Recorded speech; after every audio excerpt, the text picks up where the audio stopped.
Така, снима. Може и ова и тука да го оставим. Слободно да се слуша. Добро, значи разговараме со Елизавета Божиновска, координатор на ХИВ програмата. Прво да ви се заблагодарам што не примивте да го возможивте ова интервју да го направиме со вас. Кажете ни каква помош вашата организација нуди на лицата кои што се ХИВ позитивни во Македонија? ХИРА уште од 2000 година, од кога за прв пат е формирана како организација, една од првите области со кои што или програми со кои што работи токму програмата за ХИВ. И така се практично почетоците на ХИРА, каде што на почеток директно се давале услуги за лица кои што живеат со ХИВ. Тоа е случај денес, значи во рамките на нашите програми постои посебен оддел, како што споменавте, за ХИВ, меѓутоа и постои посебен центар кој што ни е во соработка со клиниката за инфективни болести, тоа е советувалиштето за ХИВ, каде што конкретно се нудат услуги за сите лица кои што живеат со ХИВ. Пред се тоа се психосоцијалните услуги, меѓутоа и секако ние сите услуги кои што се поврзани со медицинскиот третман, кои што секако од своја страна го нуди нашата партнерска организација, односно клиниката за инфективни болести. Дополнително она што ние како ХЕРА го обезбедуваме за лицата кои што живеат со ХИВ е практично еден посебен оддел исто така кој што функционира самостојно, а тоа е посебна група која што е составена од самите лица, која што работи на свое јакнење, на своите капацитети за буднина се издвои во сопствена организација, која што пред се чијашта улога и да ги унапреди правата на лицата кои што живеат со ХИВ генерално во Република Македонија. Така, колку време функционира ова невладина организација? Ова практично група не е се уште невладина организација, тоа е формална група која што функционира во ХИРА секако со план да стане во иднина самостојна организација. За прв пат е создадена во 2009 година и од тогаш па до денес функционира во рамките на ХИРА и действува секако, пак ќе речам, комуницира со голем дел на други и невладини организации, меѓутоа и различни чинители со кои што може во општеството да ги унапреди собствените права, односно да се застапува за правата на сите лица кои што живеат со ХИВ. Така, како што се развивала организацијата ХЕРА, дали со текот на времето стекнувавте постепена доверба кај луѓето? Како се одвиваше тој процес на работење, на како луѓето ви се обраќаат? Дали само иницијативно доаѓаат тука? Имавте некоја маркетинг стратегија?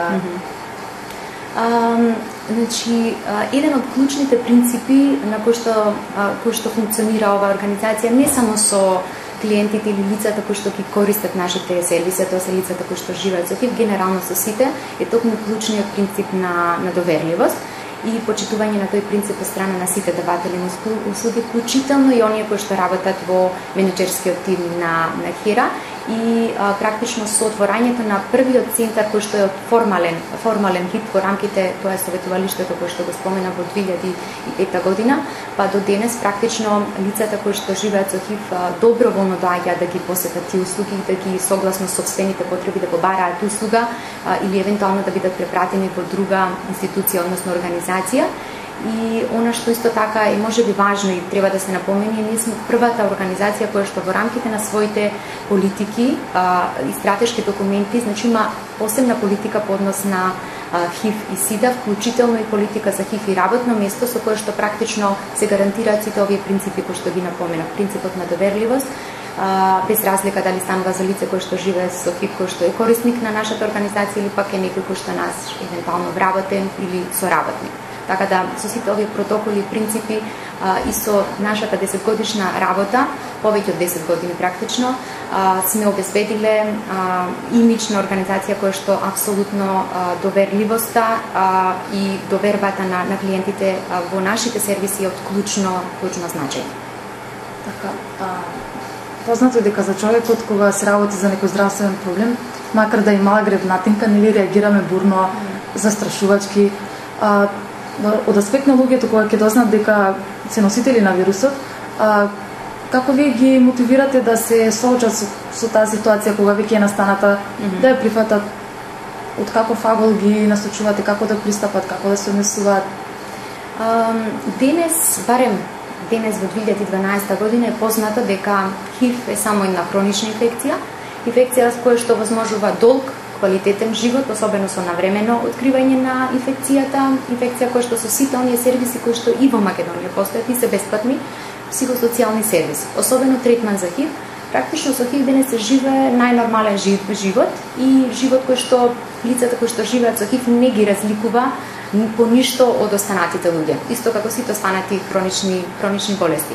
Па во таа насока и сите лица кои што работат во рамките на нашите сервиси ги нудат и ги пренесуваат пораките на сите оние кои што се ХИВ позитивни. Тука е секако социјалниот работник пред се кој што директно работи со лицата кои што живеат со ХИВ во советувалиштето и останатиот стручен тим кој што е обучен за нудење на пред се емотивна поддршка и секако психосоцијална поддршка, кој тоа како им помага на луѓето да се соочат со ХИВ инфекцијата и секако да ги добијат сите ажурирани податоци кои што повторно ќе кажам, кои што кажуваат дека денес со ХИВ се живее најнормално и не би требало да се крива толку многу фама колку што имаме или како што постојат ставот во рамките на генералната, односно општата популација дека со ХИВ може да се умре или е страшна болест или она кое што барем беше практика во изминатите години. Денес навистина со ХИВ дури самите најнови студии покажуваат дека лицата кои што живеат со ХИВ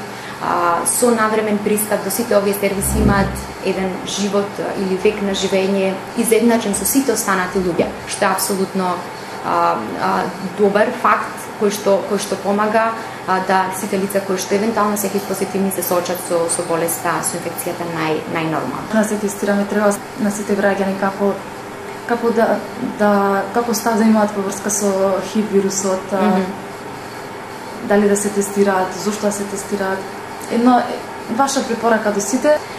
Значи, како човек кој што долго време работи на оваа проблематика и мислам дека особено важно од нас на ХИВ превенцијата да се спомене секако заштитата, односно редовното користење на кондомите.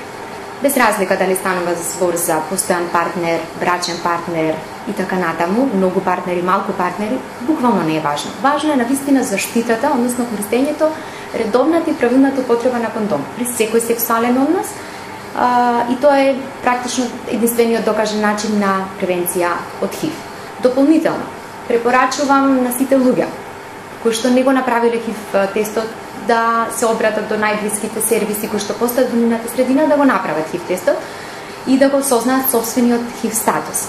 Она што исто така го порачувам е дека не постои или нема потреба од преголема фама која што е поврзана со ХИВ статусот. Лицата кои што живеат со ХИВ денес живеат најнормален живот. Тие се лица кои што се наши колеги, пријатели, другари. Дел од нив можеби знаеме дека се позитивни, најголем дел не знаеме затоа што заради стигмата и дискриминацијата не го споделуваат статусот. Меѓутоа, сите ние треба да имаме поддржувачки ставови кон нив. ХИВ-от не се пренесува ниту преку социјален контакт, преку гушкање, комуникација. Точно се знаат начините на пренос.